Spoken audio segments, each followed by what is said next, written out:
మాసంలో సమానత్వాన్ని కోరిన మహనీయులు జన్మించారు. ఈ మహనీయులు వారి స్వార్థం కోసం కాకుండా సమాజ అభ్యున్నతి కోసం వారి జీవితాలను కొవ్వొత్తిలా కరిగించుకుంటూ మన కోసం వారి జీవితాలను త్యాగం చేసినారు.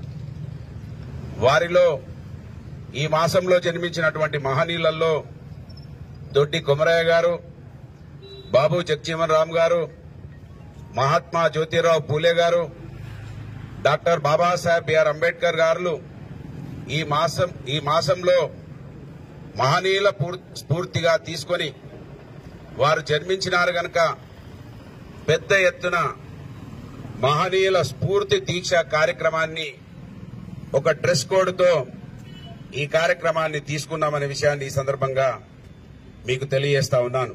3 ఓట్లున్నటువంటి ఒక కుటుంబం వాళ్ళు అవమానపరిచినా, కాళ్ళు దూరం నుంచి మొక్కించుకున్నా, ఇవాళ కూడా వాళ్ళ కాళ్ళు మొక్కడానికి నన్ను అవమానపరుస్తుంటే ఒక మామూలు వ్యక్తి ఈ రాజ్యాంగంలో అనుసరించిన చట్టాలకు అనుగుణంగా మహాత్మా పూలే గారి ఆశయాలలో భాగంగా నాయకునిగా ఎదిగితే అట్టి విషయాలను అనుసరించి మేము కూడా పైకి రావాలని ఆలోచించకుండా ఇంకా ఒక 3 ఓట్లున్నటువంటి ఒక కుటుంబానికి బానిసలుగా చదువుకున్న తర్వాత కూడా ఓటు అనే ఒక పవిత్రమైన ఆయుధాన్ని మనకు అంబేద్కర్ గారు కల్పించినా కూడా ఈ రెండింటిని సద్వినియోగం చేసుకోకుండా ఈ నియోజకవర్గంలో 76 సంవత్సరాల తర్వాత అవమానాన్ని కూడా ఇంకా గమనించకుండా ఇంత పెద్ద సంఖ్యలో ఉన్నటువంటి సమాజం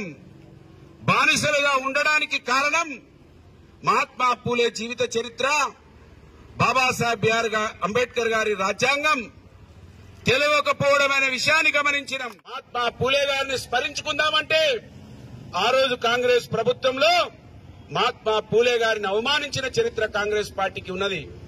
బాబాసాహెబ్ అంబేద్కర్ గారి విగ్రహం పెట్టాలన్నా, కుమ్రం భీం విగ్రహం పెట్టాలన్నా కాంగ్రెస్ పార్టీ పర్మిషన్లు ఇవ్వకుండా అలాంటి మహనీయులను పోలీస్ స్టేషన్లలో పెట్టించిండ్రు.